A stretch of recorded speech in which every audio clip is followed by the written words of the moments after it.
Hoy nos metemos de lleno en una casa que esconde muchísimos secretos con un thriller psicológico que la verdad es adictivo a más no poder. La mujer de arriba de Frida McFadden. La premisa que nos han compartido ya te atrapa. Totalmente. Tenemos a Silvia, una chica joven con problemas de dinero, vamos, que está con el agua al cuello, y de repente se encuentra con un trabajo que parece caído del cielo. Un milagro, sí. Cuidar de la esposa incapacitada de Adam Barnett, que es un escritor de éxito, guapísimo, millonario, en fin, todo, en una mansión aislada. Es que el planteamiento de entrada ya te lo da todo, ¿no? Te mezclan los elementos de la novela gótica clásica.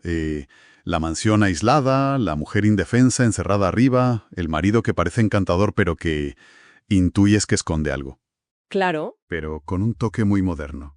Yo creo que nuestro objetivo hoy no es solo contar la trama, sino desmontar un poco el mecanismo, ese juego que crea la autora para manipularnos. Exacto, porque la clave es cómo nos lo cuenta. Lo hace a través de dos hilos narrativos. Por un lado está lo que vive Silvia en el presente, en esa casa. Ajá. Y por otro, conocemos el pasado de Victoria, la esposa, a través de un diario secreto que Silvia encuentra. Y ahí está la genialidad. Vamos a analizar cómo se va construyendo esa tensión y sobre todo cómo nos hace dudar de todo y de todos. Bien, pues empecemos por el principio, por nuestra protagonista, Sylvia Robinson, que no es la heroína típica para nada. No, desde luego. De hecho, la conocemos en un momento bastante lamentable de su vida. Intenta salvar a una mujer que se está atragantando con la maniobra de Heimlich y cuando lo consigue, la otra, en lugar de darle las gracias, la acusa de agresión. Es que esa escena es el resumen perfecto de su vida. Sí, intenta hacer lo correcto y todo le sale del revés. Es fundamental esa escena porque nos la presenta en su punto más bajo. Es una persona que no tiene dinero, no tiene casa, no tiene autoestima. Es vulnerable a más no poder. Completamente. Y por eso, cuando aparece Adam Barnett, este hombre guapísimo que lo ve todo, y en vez de la entrevista de camarera a la que iba, le ofrece un trabajo de ensueño, pues claro, ella no ve ninguna señal de alarma. Necesita creer en ese cuento de hadas. Totalmente.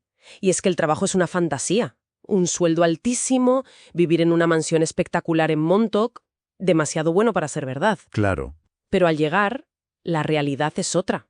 La casa es increíble, sí, pero tiene una atmósfera como opresiva, un silencio muy denso, y allí conoce a Victoria, la mujer de arriba. Postrada en una cama. Sí, en la cama, paralizada del lado derecho, apenas puede hablar, todo por un supuesto accidente.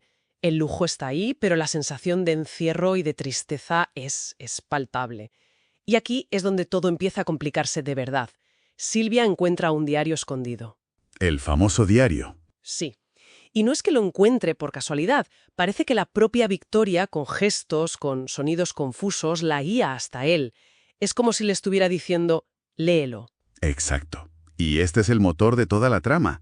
El diario nos lleva al pasado y conocemos la historia de amor de Victoria y Adam, que empieza como un cuento de hadas, claro. Por supuesto. Ella es enfermera, una mujer sensata, y él, el escritor de éxito que la corteja con gestos a lo grande, como regalarle ese collar carísimo con un copo de nieve de diamantes. Pero leyendo entre líneas, las alarmas empiezan a sonar muy pronto, ¿eh? Enseguida. Aran empieza a mostrar un lado muy posesivo, muy controlador. Hay un episodio que, bueno, a mí me puso los pelos de punta. ¿El del hombre en la calle? Ese mismo.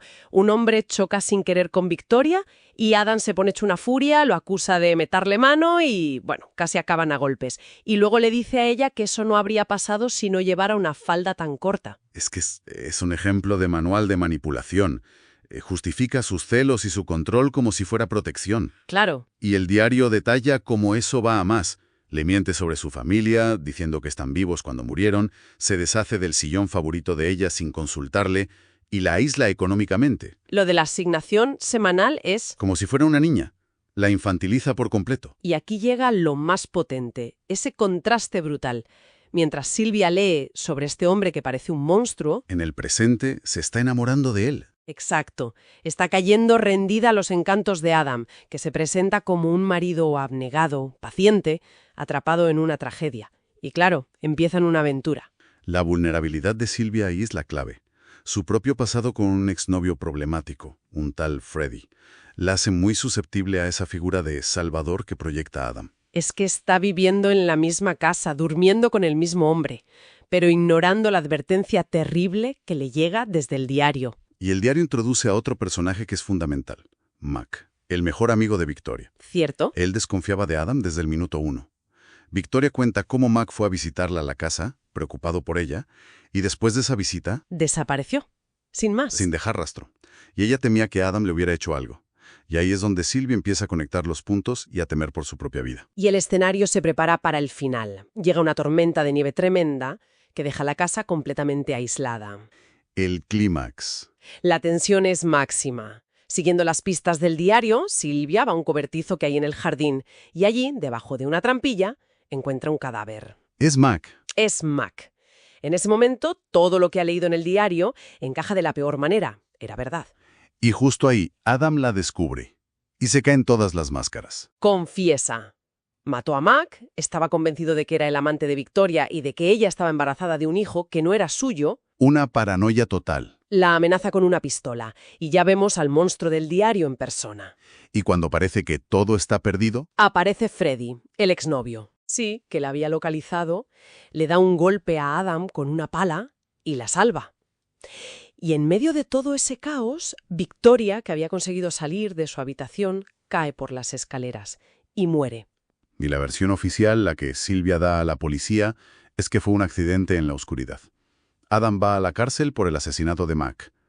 Y parece que fin de la pesadilla. Parece. Pero aquí es donde la autora nos da el golpe de gracia. Cuando ya respiras tranquila, pasan 6 meses. Sylvia ha rehecho su vida con Freddy y queda a comer con Maggie, la antigua asistenta. Uf, esa conversación Esa conversación lo cambia absolutamente todo. es una de las revelaciones más impactantes que he leído. Maggie le confiesa que la amante de Adam no era Victoria, sino ella. Llevaba el collar del copo de nieve. Te quedas a cuadros. Y confiesa que ella le ayudó a matar a Mac y a esconder el cuerpo. Y de repente, el diario de Victoria, esa verdad absoluta que teníamos, se desmorona. Pasa a ser la versión de una mujer paranoica, quizá mentirosa. Pero el giro más oscuro es que Maggie la chantajea. Le dice, tú y yo tenemos secretos. Yo ayudé a Adam, pero tú mataste a Victoria. La empujaste por las escaleras. Y ahí descubrimos que Sylvia, nuestra víctima inocente, no era tan inocente. Para nada. Es una asesina.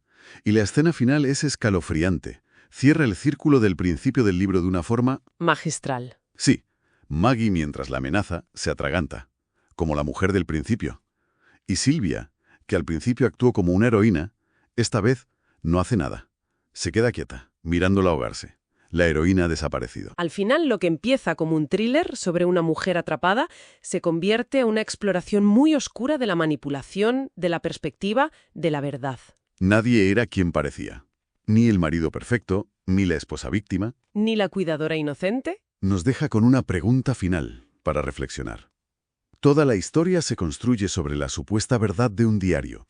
Cuando esa base se cae, nos obliga a cuestionarlo todo. Claro. Y plantea una idea muy interesante. En una historia contada por narradores que no son fiables, ¿es posible llegar a saber de verdad lo que pasó? O a lo mejor la verdad es simplemente la versión de la historia que cada uno decide creer, ¿no? Exacto. ¿Buscamos la verdad? ¿O buscamos al narrador cuyas mentiras nos resultan más cómodas? Ahí lo dejo.